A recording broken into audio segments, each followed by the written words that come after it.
Ini mah buat itu, buat tempat. Kali ke kabeta. Ini mah buat kantong. Sok buka, coba dibuka. Katanya buat tas, tasnya diburen kuliah. Oh, Ini kantongnya. kirain tuh ini tuh buat wadah. Ya. Nakeun kita voucher pang nyoretkeun kirimkeun anak si bapak. Dina kantong si bapak anu dagang, pergi dagang dina kasurnya. Kasur. Di sisi di dinya. Dekat baju jubah di sisi. Coret mama udah baru nyampe gitu. Jadi ngirimkeun ke TTT tuh bisa ngirim. Ya, nuhun. Yo, assalamualaikum.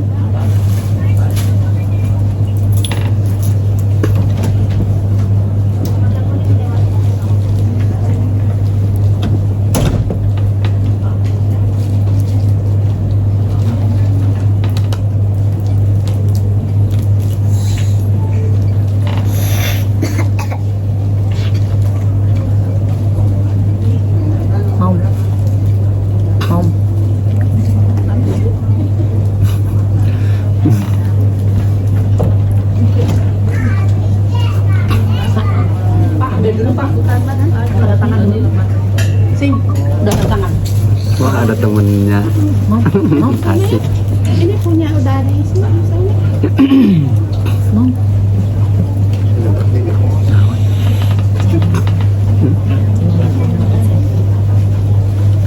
Oh, di situ.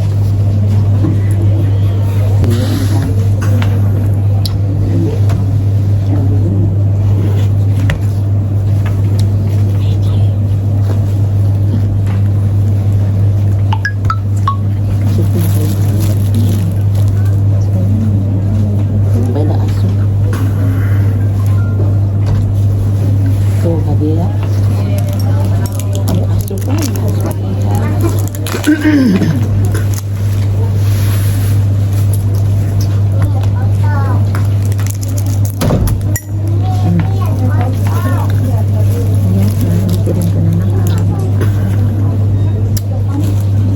Belum ada.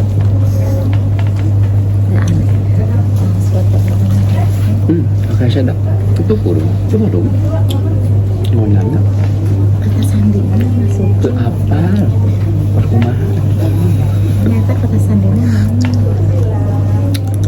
Kan si Tete datinya.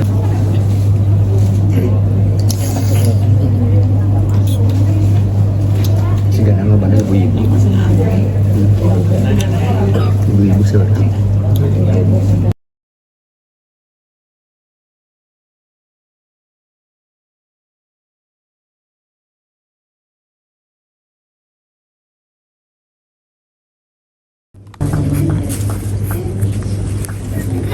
Enggak mau ya udah.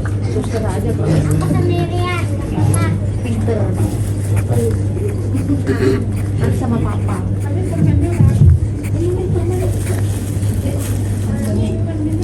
ada. Minta musuh.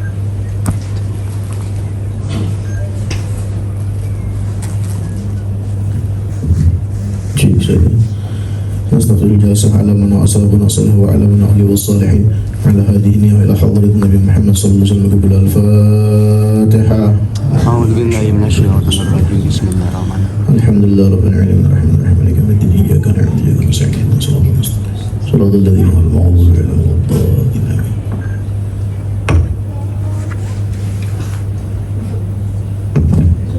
Untuk acara selanjutnya, sambutan dari Bapak Haji Ahmad Riyad, Direktur PT Royal Ajat Indonesia. Kepada Bapak Riyad, saya persilakan. Bismillahirrahmanirrahim. Assalamualaikum warahmatullahi wabarakatuh. Alhamdulillahi rabbil alamin. Wassalatu wassalamu ala ashrafil anbiya'i wal mursalin wa ala alihi wa sahbihi ajma'in, amma ba'du. yang sama-sama kita muliakan guru kita Al-Habib yang insya Allah akan membimbing kita nanti selama perjalanan umrah, Al-Habib Bagir bin Yahya, insya Allah. Mudah-mudahan beliau sehat, panjang umur, Amin. diberikan kesehatan yang sampai kita bisa ditemani sama beliau insya Allah nanti pada saat kita melaksanakan ibadah umrah. Yang saya hormati juga Komisaris dari PT Royal Ajat Indonesia, Bapak Ustadz Haji Muhammad Ansari. Yang saya hormati juga Bapak Haji Wan selaku perwakilan dari Majelis Al-Fat, serta bapak-bapak, ibu-ibu, para calon-calon tamu Allah yang insya Allah yang senantiasa dimuliakan oleh Allah Subhanahu wa Ta'ala. Pertama-tama marilah kita panjatkan puji dan syukur kita kehadirat Allah Subhanahu wa Ta'ala yang telah memberikan nikmat yang begitu banyak kepada kita, sehingga alhamdulillah pada hari yang berbahagia ini, pada kesempatan kali ini kita dihadirkan di tempat yang insya Allah penuh dengan keberkahan ini untuk diniatkan menuntut ilmu biar dapat pahala menuntut ilmu, sekaligus kita manasik umrah untuk keberangkatan yang insya Allah akan kita laksanakan pada tanggal 10 November 2024. Insya Allah mudah-mudahan niat kita, ikhtiar kita, usaha kita untuk sampai kita pada pelaksanaan hari hanya di tanggal 10 November, mudah-mudahan Allah berikan kita kesehatan, ya, terutama itu yang paling utama. Mudah-mudahan Allah kasih kita sehat, panjang umur, ya, mudah-mudahan rezekinya ditambah, dikasih lebih banyak lagi buat ongkos ke sana, buat jajan di sana, insya Allah. Mudah-mudahan setelah sampai di sana, bukan hanya kita sampai di sana aja, tapi setelah kita sampai di sana, mudah-mudahan ritual kegiatan ibadah kita juga diberikan kelancaran oleh Allah Subhanahu wa Ta'ala. Karena bukan gak mungkin pada saat kita di sana, di sini udah niatnya udah benar, sampai di sana sehat, tiba-tiba sampai di Makkah atau di Madinah tiba-tiba sakit, akhirnya nggak bisa ibadah. Nauzubillah. Mudah-mudahan makanya dari sekarang, kenapa harus dipersiapkan dari sekarang? Selain kita ikhtiar, selain kita berdoa, tentunya kita sampai nanti kita kembali lagi ke tanah air, berkumpul bersama keluarga. Lagi kita akan melaksanakan umrah, berziarah ke Baitullah dan berziarah ke makam Rasulullah sallallahu alaihi wasallam. Selawat serta salam tidak lupa kita haturkan kehadiran baginda Rasulullah sallallahu alaihi wasallam kepada keluarga jamaah yang dimuliakan Allah Subhanahu wa Ta'ala. Allah Subhanahu wa Ta'ala berfirman di dalam A'udzu billahi minasyaitonir rajim. Bismillahirrahmanirrahim.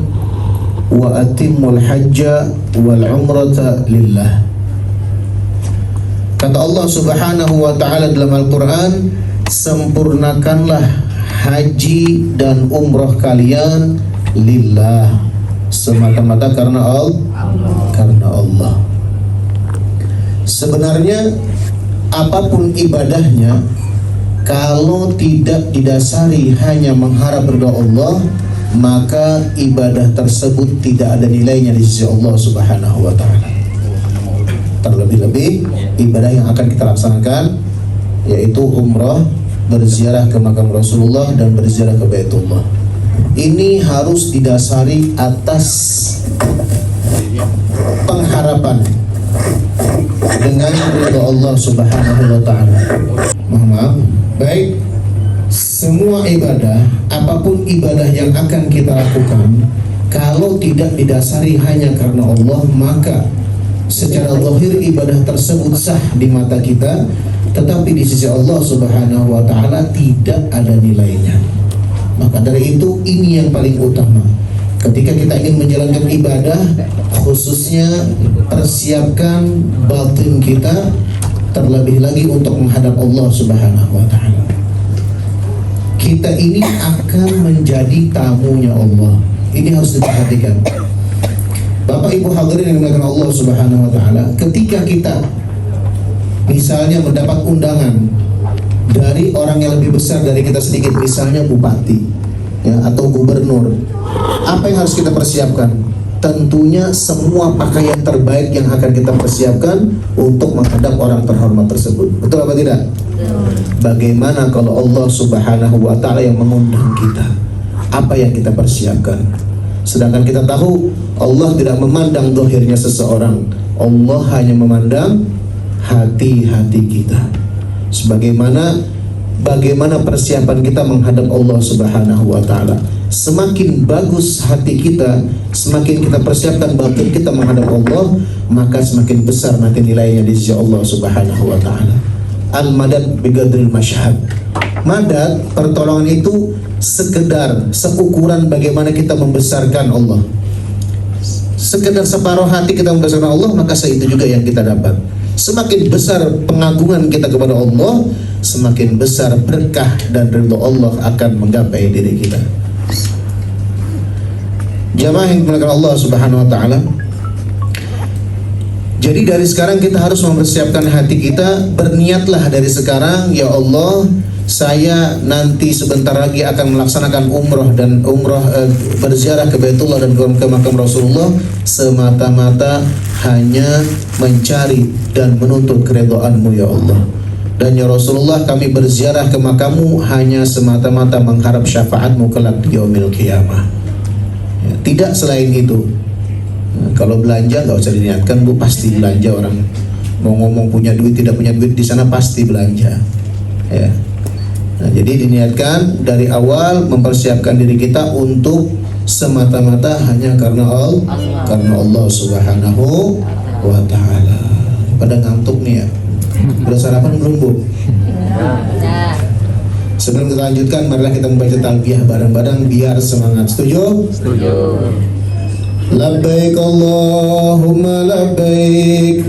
Labbaik Allahumma labbaik. Labbaik la syarika laka labbaik. Labbaik la syarika laka labbaik.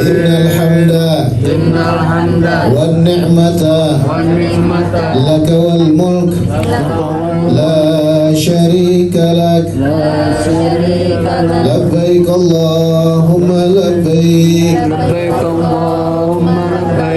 Labbaik la syarika laka labbaik. Labbaik la syarika lak. Innal hamda wan ni'mata laka wal mulk la syarika lak.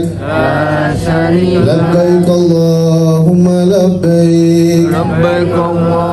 Labbaik la syarika laka labbaik.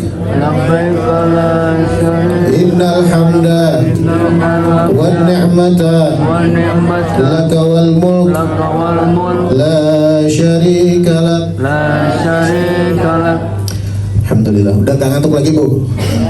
Ini apa namanya, ruangannya bingung gitu nih, ada ketutup sama ini, biar saya berdiri aja Bu ya. Dipaksa Bu. Biar kelihatan gitu Bu. Baik Bapak Ibu yang dimuliakan Allah Subhanahu wa ta'ala. Next. Pengertian umroh. Apa itu umroh? Umroh secara bahasa, secara lugah adalah berziarah, berkunjung ke Baitullah. Ya. Kemudian dari segi syariat adalah ibadah sunnah yang dilakukan dengan tata cara khusus di kota suci Mekah. Ibadah ini melibatkan beberapa ritual utama seperti tawaf, sa'i, dan tahallul. Itu umroh. Kemudian yang perlu diperhatikan Bapak Ibu sekalian, di dalam ibadah umroh atau di ibadah-ibadah lain pun ya, khususnya di ibadah umroh itu ada mempunyai syarat, rukun, wajib. Mantap ya. Selain daripada tiga ini, tidak perlu dapat perhatian yang lebih. Maka yang wajib kita perhatikan adalah tiga ini. Kalau tiga ini sudah kita ketahui, insya Allah secara zahir ibadah kita sah di mata Allah. Kita masuk syarat umroh. Syarat, apa itu syarat? Syarat ini sesuatu yang harus kita siapkan sebelum kita menjalankan ibadah. Itu syarat namanya. Jikalau syarat tidak bisa kita siapkan, maka tidak mungkin ibadah kita akan diterima Allah Subhanahu wa taala. Misalnya ketika seseorang ingin melamar pekerjaan, syaratnya apa? Syaratnya harus S1 misalnya. Ketika kita tidak bisa mencukupi syarat, maka mungkin tidak kita diterima di pekerjaan itu. Tidak mau? Tidak mungkin. Begitu juga ibadah Bapak Ibu sekalian. Semua ibadah ada syaratnya. Nah, di umroh ini syaratnya ada 5. Yang pertama yang harus kita siapkan sebelum menjalankan ibadah umroh adalah orangnya harus beragama Islam. Ini syarat yang utama. Syarat yang kedua, berakal.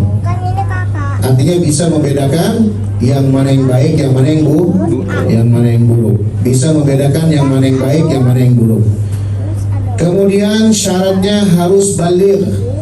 Baligh ini apa? Sampai umur seseorang untuk melakukan pekerjaan wajib. Misalnya untuk laki-laki balighnya kapan? Kurang lebih di umur 9 tahun. Dengan sebab apa? Dengan sebab bermimpi mungkin. Ya. Seandainya umur 9 tahun belum bermimpi, maka tetap ditunggu sampai maksimal umur 15 tahun. Kalau tidak bermimpi juga, maka tetap dijatuhkan sudah baligh. Begitu juga perempuan, kurang lebihnya balighnya dengan datang haid. Nah, ini syaratnya. Kalau tidak cukup syarat, bagaimana? Tidak sah secara syariat. Bagaimana kalau misalnya ada anak kecil yang umroh, katanya belum baligh, masih umur 5 tahun, bagaimana? Boleh? Boleh saja, tidak ada masalah. Nah, bahkan dikatakan nanti pahalanya jatuh kepada kedua orang tuanya. Bukan tidak boleh. Kemudian yang keempat, syaratnya umroh adalah merdeka, bukan dari budak sahaya. Dan syarat yang kelima, ini yang paling penting, kita wajib mengetahui perbuatan umroh. Makanya diadakan setiap keberangkatan umroh itu diadakan manasik umroh agar apa? Agar jamaah mengetahui tata cara bagaimana umroh yang baik menurut syariat, yang benar menurut syariat. Jadi syarat yang kelima adalah mengetahui apa saja pekerjaan-pekerjaan umroh, apa syaratnya, apa rukunnya, dan apa wajibnya. Kemudian masuk kita kepada rukun umroh. Rukun umroh ini pun sama seperti syarat umroh, ada 5 perkara. Apa itu rukun? Pekerjaan apa saja kita kerjakan di dalam umroh. Nah, di dalam umroh sendiri ada 5 rukun. Ihram ini nanti bagi laki-laki memakai 2 helai pakaian ihram, dan bagi perempuan cukup menutup aurat dan pakaian sopan dan pantas. Kain ihramnya ada nggak? Buat diperagain. Ya harus juga kesini ya kain ihramnya. Nanti kita praktekkan tata cara pemakaian ihram. Yang pertama, rukun atau pekerjaan umroh adalah ihram. Bagi laki-laki memakai 2 helai pakaian ihram tanpa memakai apapun di dalamnya. Ya, cukup 2 pakaian ihram saja. Bagi perempuan cukup memakai pakaian yang menutup aurat. Di mana batasan aurat perempuan, maka itu yang tidak boleh terlihat. Setelah itu, rukun yang kedua adalah tawaf. Apa itu tawaf? Tawaf adalah mengelilingi Ka'bah sebanyak 7 kali putaran, yang dimulai dari rukun Hajar Aswad dan diakhiri rukun Hajar Aswad. Yang pertama tadi adalah rukun ihram. Bagaimana tata cara pemakaian ihram? Mungkin Ustadz Trian bisa memperagakan pakai sarung. Tapi nanti insya Allah ketika kita memakai ihram di sana juga dibantu. Misalnya ada yang tidak paham sama pembimbing sana juga insya Allah dibantu. Nah, dilipat 2 dulu, lipat ke depan lagi. Kalau orang biasa pakai sarung, insya Allah pasti bisa.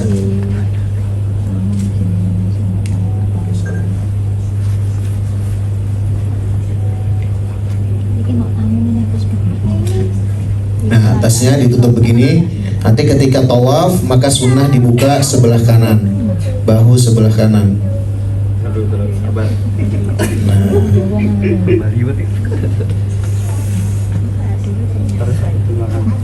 Begitu. Mungkin ada yang mau coba? Ayo dari Bapak. Biar ya nggak apa-apa, coba Pak.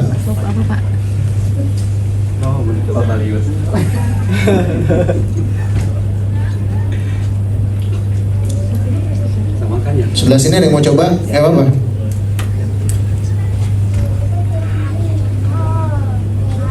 Hanya bisa sok ini.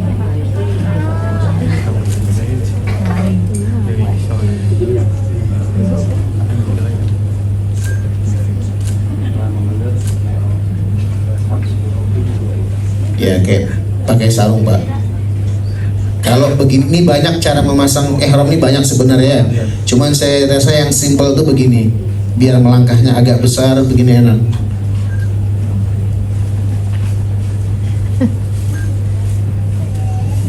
Iya, kan coba. Baik. Nah, nanti kalau pas lagi tawaf di sebelah kanan dibuka Pak. Bahu sebelah kanan. Kenceng-kenceng Bapak ya. Soalnya nggak boleh pakai pakaian dalam kita. Takut nanti keinjak orang. Waduh. Dia jadi viral gitu. Ya, nanti boleh memakai ikat pinggang boleh. Jadi yang maksudnya yang tidak boleh itu memakai pakaian berjahit yang menyarung badan. Tapi ketika kita memakai ikat pinggang untuk menguatkan kain ihram kita sangat boleh. Daripada mudarat kelepas. Nah itu ketika tawaf kita buka sebelah kanan. Tapi setelah tawaf nanti kita tutup kembali. Apalagi ketika sa'i ya. Biasanya orang-orang Indonesia kadang lupa ngenutup sebelah kanan. Kalau lagi sa'i mesti ditegur orang-orang Arab disuruh nutup begitu. Karena tidak disunahkan lagi untuk membuka yang sebelah kanan. Usahakan jangan yang tembus pandang. Ada orang kadang-kadang bulan Agustus kemarin saya bawa jamaah juga bagus, bajunya mahal tapi tembus pandang. Kasihan orang kasihan gaet kasihan juga. Gak fokus bimbing jamaahnya untuk fokus ibadah umrohnya. Jadi kalau bisa kalau warna putih, warna mah bebas, mau warna apa aja. Nggak harus putih, mau ibu warna pink juga nggak apa-apa, sah-sah saja. Yang penting menutup aurat.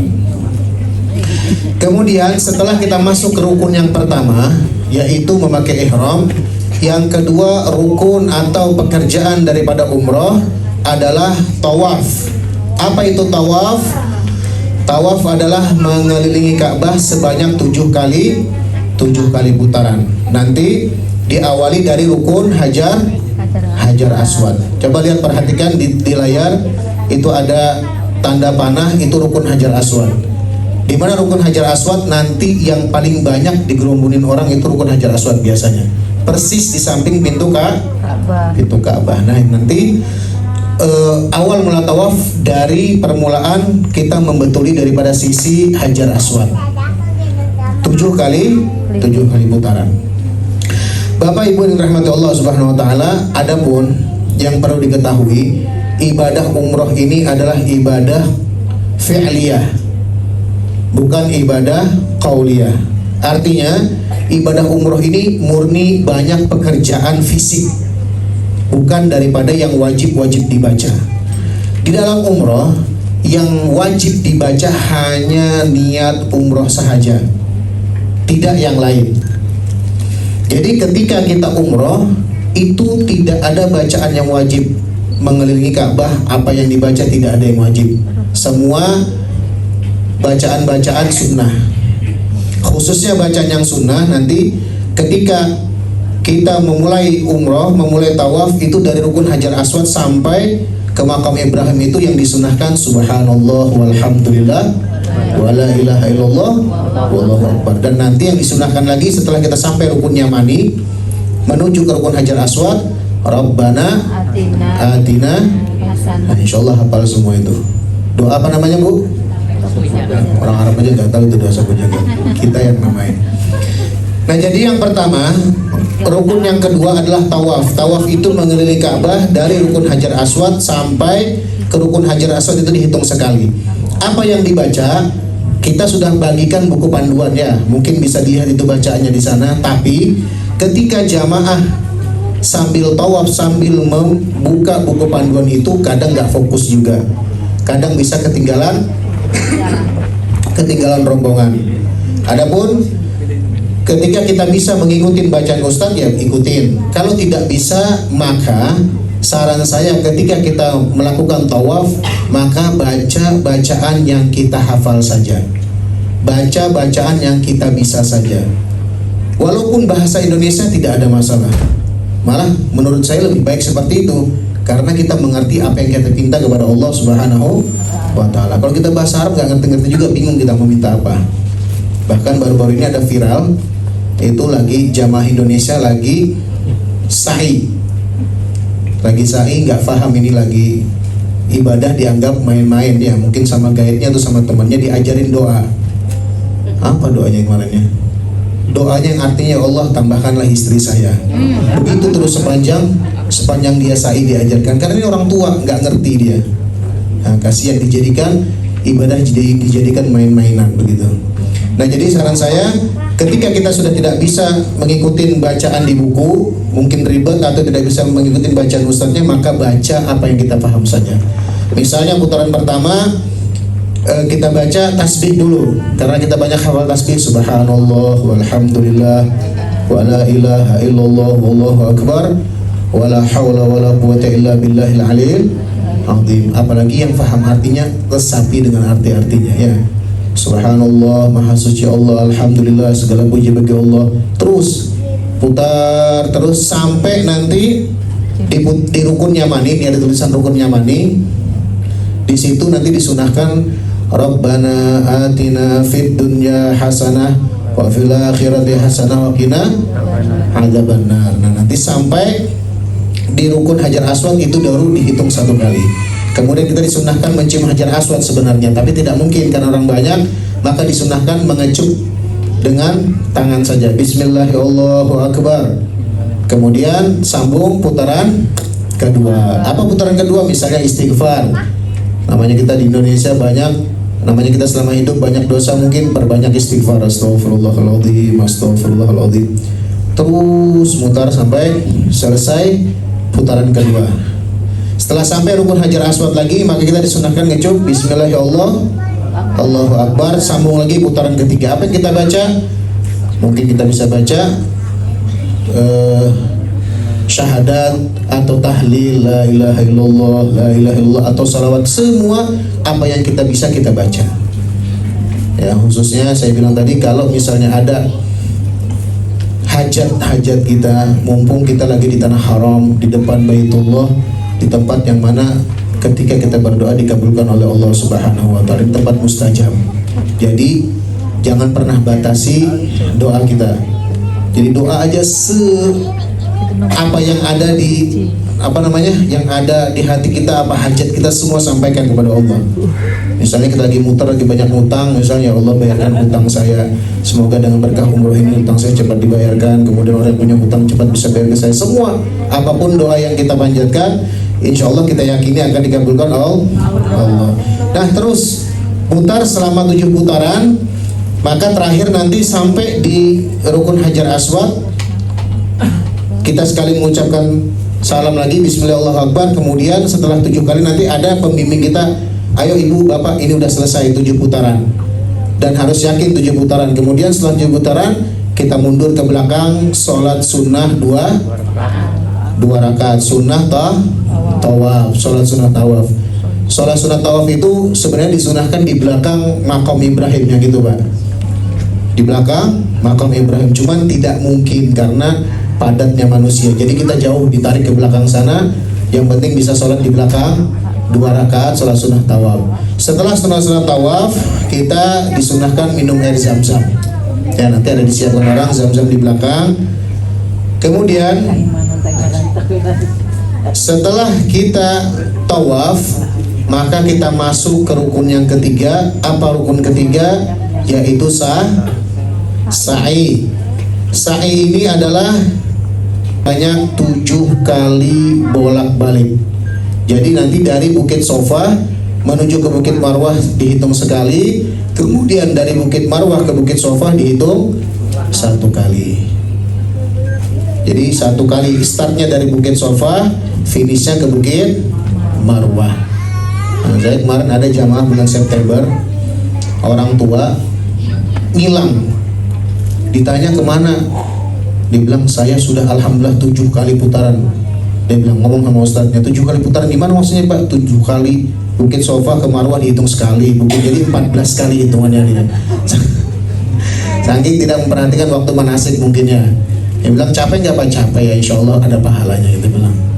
Ya, jadi bukan itu maksudnya. Jadi dari Bukit Sofa ke Bukit Marwah itu sekali dihitungnya. Ya, jadi bolak-balik 1, 2, 3, 4, 5, 6, 7. Makanya startnya mulainya di Bukit Sofa, habisnya di Bukit Marwah. Kemudian ketika kita memulai di Bukit Sofa, itu juga ada di buku panduan. Nanti juga dibimbing. Nah, bacaan ketika berjalan dari Bukit Sofa ke Bukit Marwah itu juga sama. Tidak ada bacaan yang wajib. Apa yang kita bisa itu yang kita baca. Ya, nanti kecuali ada nanti di antara Bukit Sofa ke Bukit Marwah itu ada lampu hijau, itu yang ada warna hijau. Itu nanti di situ disunnahkan bagi laki-laki lari-lari kecil. Nah, dan ada bacaannya di buku panduan tuh Rabbighfir warham wa'fu wa takarram. Itu terus kita baca selama ada di jalur lampu hijau. Sunnah lari-lari kecil. Tapi ketika kita capek, mudorot nanti lari-lari kecil tambah bikin cedera atau sakit kakinya juga nggak usah, nggak apa-apa, nggak ada masalah.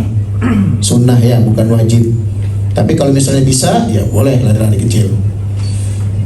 Kemudian dari Bukit Sofa ke Bukit Marwah sekali bolak-balik, dan doa yang kita panjatkan, yang kita paham saja boleh, atau ngikutin yang di buku juga boleh karena perjalanan panjang. Jadi bisa santai kita sambil berdoa sambil membaca buku panduan. Ini kurang lebih kalau diukur dengan perjalanan ini mungkin ada sekitar 4 kilo lah berjalannya kurang lebih ya. Jarak antara Bukit Sofa Marwah sebanyak 7 kali itu berapa? Oh 5 kilo, kurang lebih 5 kilo. Makanya saya bilang di awal tadi, ibadah umrah adalah ibadah fisik, bukan ibadah bacaan. Jadi yang memang fisik yang harus kita siapkan. Adapun nanti bagi jamaah yang lemah, yang udzur, yang mungkin tidak bisa sa'i ikut jalan kaki, nanti tinggal ngomong ke pengurus. Insya Allah sekarang juga lagi disiapkan sama pemerintah Saudi mobil golf. Kalau dulu skuter, sekarang skuter udah dihapus karena banyak yang nabrak sana nabrak sini ya. Bu Haji Pita kemarin pakai skuter ya, Bu Haji Pita ya. Ibu keluar. Sekarang mobil golf. Jadi satu mobil tuh muatnya 6, 12. Jadi langsung mereka yang bimbing waktu sa'i. Nanti ketika di Bukit Sofa stop, dia bilang takbir, Allahu Akbar, jalan lagi. Nah, itu bagi yang udzur, yang tidak kuat jalan kaki. Tapi bagi yang kuat, kalau bisa jangan ya. Soalnya kita merasakan bagaimana perjuangan beribadah umroh ini. Tapi kalau sudah ketiga keempat kali ya silahkan. Kalau mau pakai mobil golf, tinggal ngomong aja. Baik, setelah kita melakukan rukun yang keempat, rukun yang ketiga yaitu sa'i, nanti sampai di Bukit Marwah, terakhir di Bukit Marwah, maka kita akan melaksanakan rukun yang keempat yaitu tahallul. Tahallul ini adalah memotong rambut. Ya, tahallul ini artinya halal. Kenapa dikatakan halal? Karena tadi awalnya ihram. Ihram ini kalau diartikan adalah haram. Ya, misalnya contohnya seperti ketika kita sholat dimulai dari apa? Takbiratul ihram. Takbiratul ihram itu adalah takbir yang memulai daripada ketika kita bertakbir, maka kita haram melakukan selain pekerjaan daripada sholat. Kapan halalnya? Assalamualaikum warahmatullah. Assalamualaikum warahmatullahi. Itu istilahnya tahallul di dalam sholat itu salam. Nah, kalau di dalam umroh boleh nanti kita melakukan apa saja setelah memakai ihram. Kapan? Ketika kita sudah melakukan tahallul. Tahallul itu memotong rambut minimal 3 helai rambut dipotong. Adapun yang memotong nanti laki-laki sesama laki-laki, adapun perempuan sesama perempuan. Jangan dibalik, motongin rambutnya istri orang, haram hukumnya ya. Kalau nanti misalnya suaminya udah potongkan rambut istrinya akan motongkan ke teman-temannya. Nah, setelah kita melakukan tahallul, maka selesai daripada pekerjaan umroh kita. Rukun yang kelima adalah tertib atau berurutan. Maksudnya berurutan bagaimana?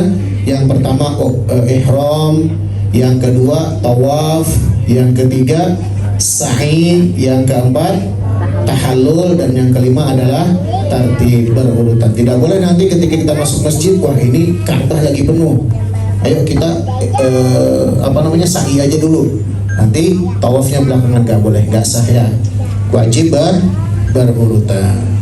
Kita bahas syarat umroh ada 5, rukun umroh ada 5. Sekarang kita masuk ke wajib umroh. Apa wajib umroh? Yang pertama berniat. Tadi saya bilang tidak ada yang wajib bacaan di dalam umroh kecuali niat umroh. Apa niat umroh? Yang pertama, nawaitul umrata wa ahramtu biha lillahi ta'ala labbaik Allahumma umratan. Yang artinya nanti di dalam hati kita berniat, aku berniat umroh dan berihram dengan dia lillahi ta'ala, semata-mata karena Allah. Karena ini kembali ke pembahasan pertama tadi, wa atimul hajja wal umrata lillah. Sesuatu yang tidak karena Allah maka tidak akan ada nilainya di sisi Allah. Makanya diajarkan lillahi ta'ala, semata-mata umroh ini karena Allah, bukan karena mau selfie di depan Ka'bah. Gak usah diniatin itu. Labbaik Allahumma umratan, ya Allah saya atau kami memenuhi panggilanmu untuk berumrah. Kapan niatnya? Niatnya nanti di tempat miqat, di tempat pengambilan niat. Berarti kita tempat pengambilan niatnya di Bir Ali namanya. Kurang lebih 20 menit dari kota Madinah sebelum kita menuju ke kota Mekah. Oh, ini kereta semua ya? Oh, enggak ya. Baik, yang normalnya saja di Bir Ali, biasanya kita mengambil mikot, itu wajibnya di tempat mikot dan mengambil niat nawaitul umrata wa ahramtu biha lillahi ta'ala labbaik Allahumma umratan. Tapi jangan takut, nanti niat umrohnya juga bareng-bareng di dalam bus biasanya. Ketika kita sampai tempat mikot, kita disuruh cuman sholat ihram di situ 2 rakaat, kemudian balik ke dalam bus untuk mengambil niat bersama-sama. Jadi kalau misalnya ada, Ustaz saya nggak bisa baca Arabnya gimana, tenang Bapak Ibu, nanti dibimbing. Bareng-bareng sama guide-nya, sama pembimbingnya. Ayo kita ambil niat bareng-bareng. Bismillahirrahmanirrahim. Nawaitul umrata. Nanti jamaah tinggal mengikuti saja. Next. Nah, ketika kita sudah mengucapkan niat, Bapak Ibu sekalian, ketika sudah mengucapkan niat umroh tadi, maka ada beberapa yang berlaku larangan tidak boleh dilanggar. Maka itu namanya ihram. Haram hukumnya daripada apa? Nanti daripada beberapa larangan yang dianjurkan di dalam syariat. Yang pertama, ketika kita sudah berihram mengambil niat, maka tidak boleh memakai pakaian yang menutup badan, menyarung badan. Contohnya seperti baju kaos dalam atau celana dalam, atau bagi pria tidak boleh memakai sepatu yang menutupi mata kaki.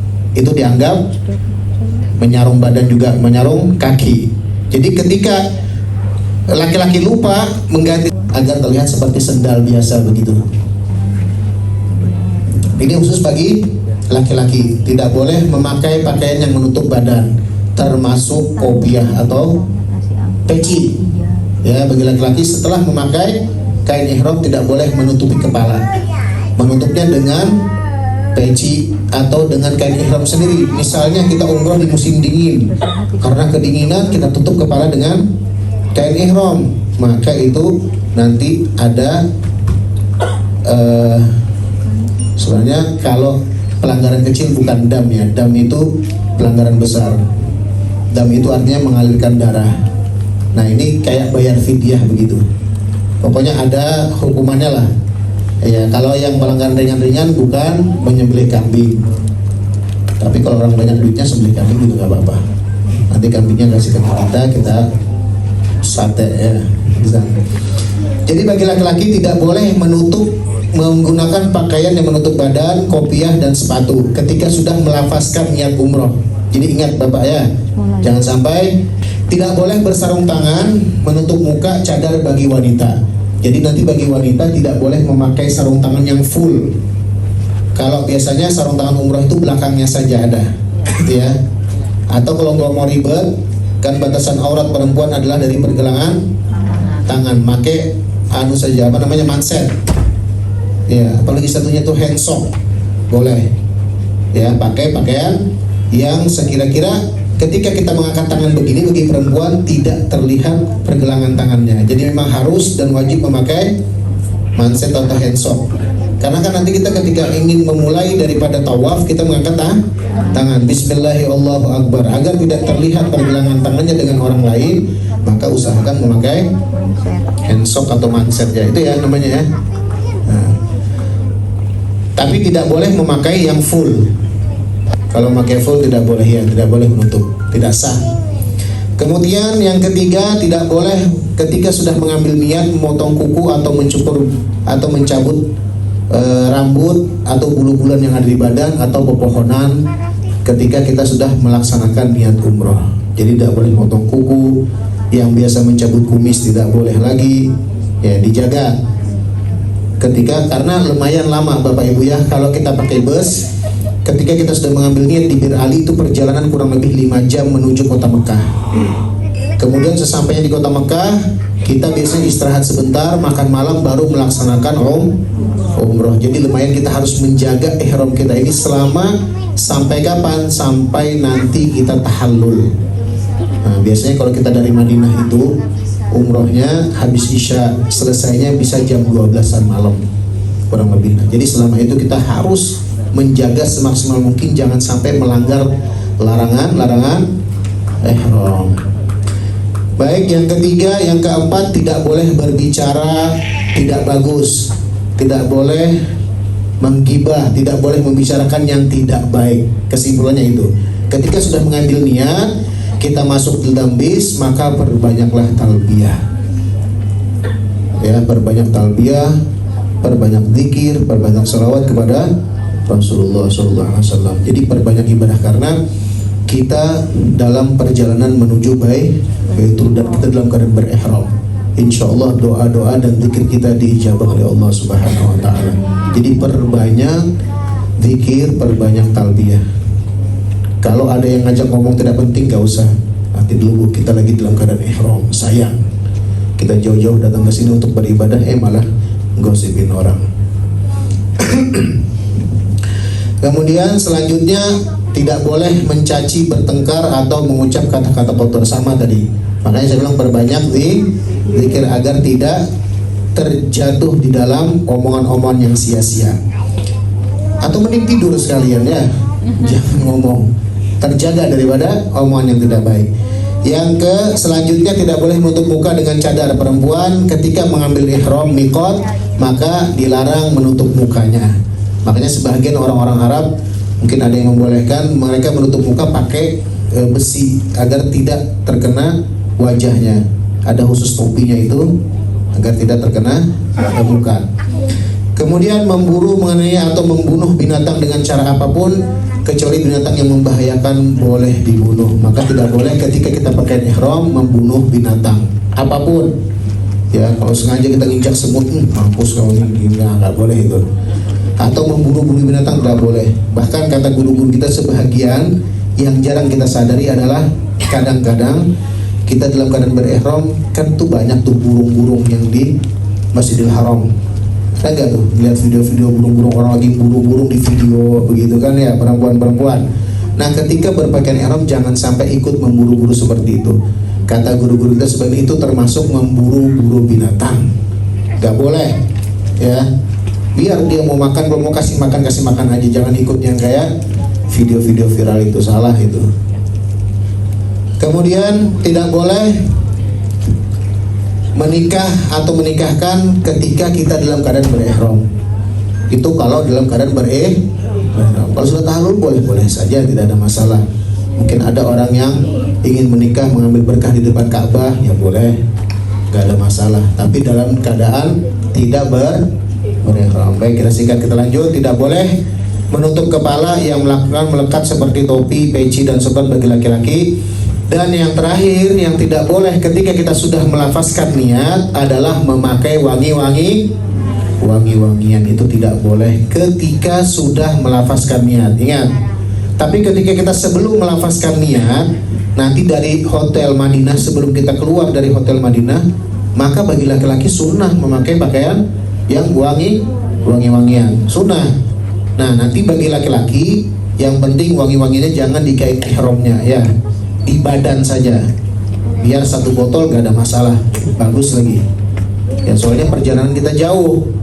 Kalau nggak pakai parfum kasihan teman-teman kita di samping. Ya pingsan nanti bawa badan sampai malam soalnya kita pakai pakaian ihram. Nah, mumpung belum melafazkan niat umroh, maka sunnah kita memakai wangi-wangian, khususnya laki-laki, wangi-wangiannya jangan di kain ihramnya, wangi-wangiannya di badan saja. Adapun perempuan juga boleh memakai wangi-wangian di di pakaiannya. Kemudian yang penting tidak berlebihan. Wangi-wangian tersebut tidak berlebihan, jangan sampai dicium daripada orang yang bukan muhrim, maka tidak boleh dosa hukumnya. Jadi sekedarnya saja, niatnya sekedarnya saja sunnah dan sekedarnya untuk menghilangkan bau badan, idkhulus surur dengan teman-teman di samping-sampingnya. Sebelum niat boleh. Nanti kalau sudah niat baru memakai wangi-wangian, maka nanti bayar fidyah. Yang mau ngambil coffee break boleh keluar dulu. Mungkin kita setelah ini kita jeda 5 menit. Yang ngambil coffee break silakan. Nah itu tadi sebelum mengambil niat, maka boleh, bahkan sunnah hukumnya kita memakai wangi-wangian. Yang penting bagi perempuan jangan terlalu berlebihan. Ini khusus perempuan, dimanapun dan kapanpun, mau di dalam umroh atau di luar umroh, tidak boleh perempuan terlalu berlebihan, apalagi sampai mengundang hawa nafsu orang lain, mengundang hasrat orang lain gara-gara mencium wangi-wangian yang ada di tubuh perempuan, maka dapat laknat Allah. Kalau bagi laki-laki sangat disunnahkan sebelum mengucap niat. Nah nanti ketika kita melanggar sudah mengucapkan niat, sampai hotel Mekah misalnya memakai wangi-wangian, berarti kita sudah melanggar ihram. Nanti tinggal lapor dengan pengurus, kami tadi melanggar fidyahnya, nanti memberi makan 6 orang fakir miskin begitu di sana nanti. Nggak banyak juga sih, tapi harus lapor ya, harus ngomong, sayang ibadahnya. Labbaik Allahumma labbaik, labbaik Allahumma labbaik, la syarika laka labbaik, labbaik la syarika laka, innal hamda wan ni'mata laka wal mulk la syarika lak, labbaik Allahumma labbaik, labbaik Allahumma labbaik, la syarika laka labbaik, labbaik la syarika, innal hamda wan ni'mata laka wal mulk la syarika lak. Baik Bapak Ibu yang dimuliakan Allah Subhanahu wa taala, tadi sudah kita jelaskan setelah kita mengucapkan niat ihram atau niat umroh, maka ada beberapa hal yang dilarang ketika sudah memakai pakaian umroh atau berniat umroh. Nah, salah satunya tadi yang terakhir adalah memakai wangi-wangian. Sama ketika sudah memakai wangi-wangian, nanti kita di jalan misalnya lagi makan. Nah nanti setelah selesai makan mungkin ada yang mau cuci tangan pakai sabun atau apa, itu juga termasuk di dalam wangi-wangian. Jadi jangan sementara kita memakai ihram dihindari yang namanya wangi-wangian, begitu ya. Adapun nanti yang sudah melanggar tinggal berkoordinasi dengan pengurus. Insya Allah biasanya ketika melanggar sesuatu yang kecil itu membayar fidyah atau memberi makan fakir miskin sebanyak 6 orang di sana, seperti itu. Nah, selesai daripada, kemudian Nabi SAW bersabda, "Salatun fi masjidin afdalu min alfi salatin fi masiwa illa masjidil haram, wa salatun fi masjidil haram afdalu min mi'ata alfi salatin fi masiwa." Kata Nabi Muhammad SAW, barang siapa yang sholat di masjidku, maksudnya Masjid Nabawi, maka pahalanya sama dengan 1000 kali sholat di luar Masjidil Haram di Madinah. Dan adapun barang siapa sholat di Masjid Haram di Mekah, maka pahalanya lebih afdal daripada 100.000 sholat di luar Masjidil Haram. Jadi perbandingannya sekali kita sholat di Masjid Nabawi itu sama dengan 1000 kali pahalanya sholat di luar Masjid Nabawi. Adapun segala sesuatu yang kita lakukan kebaikan di Masjidil Haram, maka pahalanya sama dengan 100.000 kali di luar Masjidil Haram. Ini bukan hanya sholat Bapak Ibu sekalian, semua apapun perbuatan baik kita, sedekah kita, zikir kita, bacaan Quran kita, selama kita ada di tanah haram, maka pahalanya dilipat gandakan 100.000 kali lipat. Adapun ketika kita bermaksiat di sana, maka sama, dosanya juga dilipat gandakan sebanyak itu pula. Maka dari itu mumpung kita ada di sana, lagi di tanah haram, perbanyak zikir, perbanyak sholat. Agar apa? Agar kita mendapat lipatan-lipatan daripada pahala yang luar biasa yang diberikan Allah Subhanahu wa taala kepada kita semuanya. Sedikit, adapun daripada tawaf itu ada mempunyai syarat. Tadi belum kebaca ya. Syarat sahnya tawaf yang pertama tadi menutup aurat. Bagi laki-laki auratnya dari pusat sampai ke lutut. Adapun perempuan, nah ini yang banyak yang harus diperhatikan. Aurat perempuan adalah dari awal tumbuhnya rambut sampai di bawah dagu di sini. Nah, jadi kalau makanya kita juga alhamdulillah untuk hajat mukenahnya mesan sendiri yang ada tutup dagunya biar gak kelihatan auratnya. Nah, jadi ketika kita memakai mukena atau memakai jilbab di bawah sini, di bawah dagu, maka ini terlihat aurat namanya, tidak sah. Ya, nanti memakai mukenanya langsung di bawah dagu ini, jangan di pohon leher ini, jangan di sini. Makanya insya Allah mukena yang dibagikan aja itu ada ininya, kayak bergo begitu, agar tidak terlihat auratnya. Nah, syaratnya menutup aurat, kemudian suci dari hadas dan najis. Ketika melaksanakan tawaf khususnya wajib kita dalam keadaan suci atau berwudu. Nah, paham Bapak Ibu? Di luar daripada tawaf, adapun sa'i, misalnya kita lagi batal tidak berwudu, maka tetap sah sa'inya. Yang wajib dalam keadaan suci adalah tawaf. Makanya ketika nanti sudah sampai di hotel, kalau bisa waktu istirahat dimanfaatkan sebaik mungkin untuk buang hajat. Kemudian pokoknya sudah siap sekira-kira ketika kita tawaf tidak mencari kamar kecil lagi. Nah, seperti itu. Kemudian adapun beberapa cara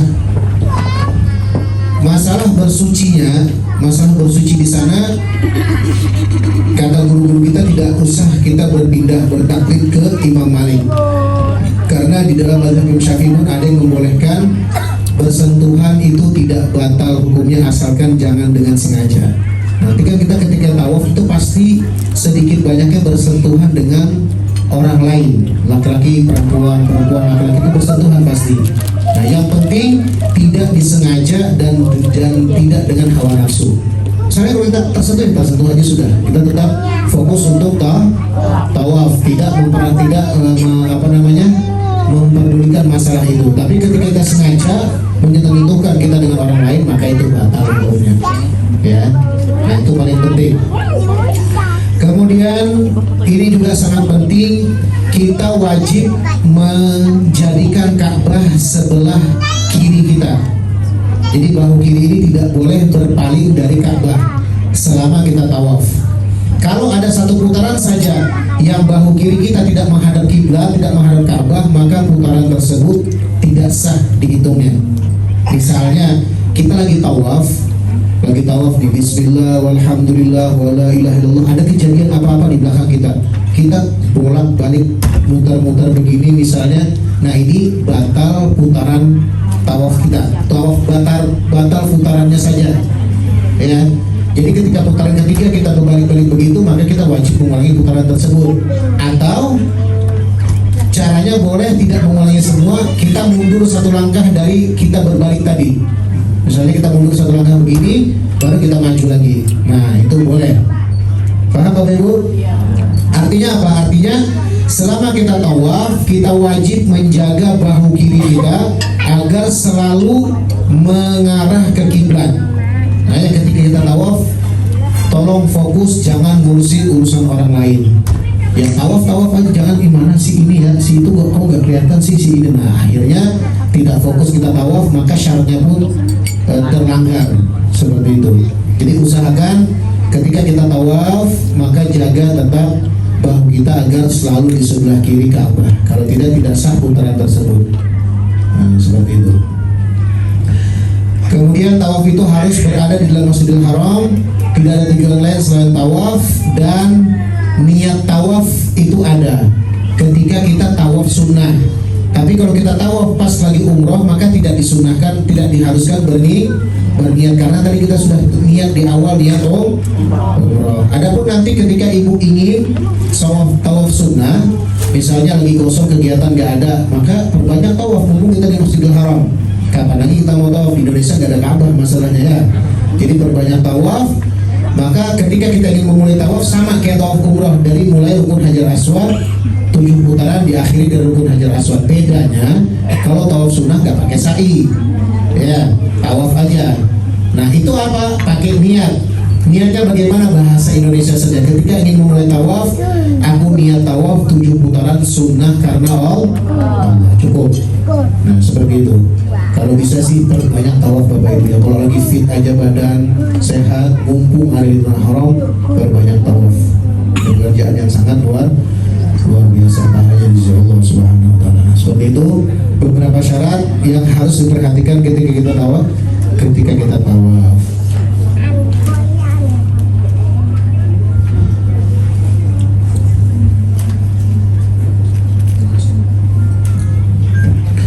Kemudian